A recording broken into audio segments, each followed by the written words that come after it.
കാഞ്ഞങ്ങാടിന്റെ കലാസാംസ്കാരിക മേഖലയിലെ കൂട്ടായ്മയായ Kanhangad art forum 21ാം വർഷത്തിലേക്ക് കടക്കുന്നു. സംസ്ഥാനത്തെ തന്നെ ഏറ്റവും കൂടുതൽ അംഗങ്ങളുള്ള ആർട്ട് ഫോറത്തിന്റെ 2026 വർഷത്തെ പ്രതിഭാസ പരിപാടിക്കും തുടക്കമായി.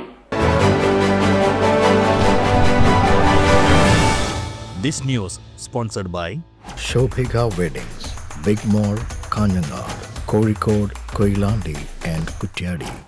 കാഞ്ഞങ്ങാടിന്റെ കലാസാംസ്കാരിക മേഖലയിൽ വൈവിധ്യമാർന്ന നിരവധി പ്രവർത്തനങ്ങൾ ഏറ്റെടുത്തു നടത്തി നിരവധി പുരസ്കാരങ്ങൾ നേടിയ സംഘടനയാണ് കാഞ്ഞങ്ങാട് ആർട്ട് ഫോറം. 21ാം വർഷത്തിലേക്ക് കടക്കുന്ന സംസ്ഥാനത്തെ തന്നെ ഏറ്റവും കൂടുതൽ അംഗങ്ങളുള്ള കലാസാംസ്കാരിക കൂട്ടായ്മയായ കാഞ്ഞങ്ങാട് ആർട്ട് ഫോറത്തിന്റെ 2026 വർഷത്തെ പ്രതിമാസ പരിപാടികൾക്ക് കാഞ്ഞങ്ങാട് തുടക്കമായി.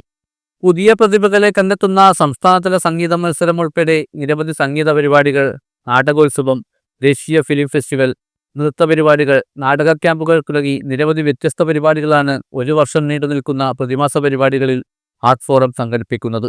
ആലാമിപ്പള്ളി രാജ റെസിഡൻസിയിൽ പ്രത്യേകം തയ്യാറാക്കിയ വേദിയിലാണ് കലാസാംസ്കാരിക പരിപാടികൾ നടത്തുന്നത്.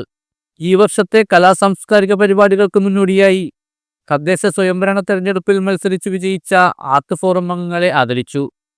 കാഞ്ഞങ്ങാട് നഗരസഭാ ചെയർമാൻ വി രമേശൻ, ആരോഗ്യ സ്ഥിരം സമിതി അധ്യക്ഷൻ മുഹമ്മദ് മുറിയനാവി, കൗൺസിലർമാരായ M Prashanth, P Hussain, Anil Vazhunnoradi, P V Chandran, M Balraj, Soumya Sunil, P V Mani, N Unnikrishnan, Sreeraman Aviyil, Nileshwaram നഗരസഭാ കൗൺസിലർ പി യു രാമകൃഷ്ണൻ എന്നിവരെയാണ് ആദരിച്ചത്. മുതിർന്ന അഭിഭാഷകരായ C K Sreedharan, M C Jose എന്നിവർ ചേർന്ന് ഉപഹാരങ്ങൾ കൈമാറി. ചടങ്ങിൽ art forum president V Suresh Mohan അധ്യക്ഷത വഹിച്ചു. സെക്രട്ടറി ചന്ദ്രൻ ആലാമിപ്പള്ളി സ്വാഗതവും ട്രഷറർ ബി സുരേന്ദ്രൻ നന്ദിയും പറഞ്ഞു.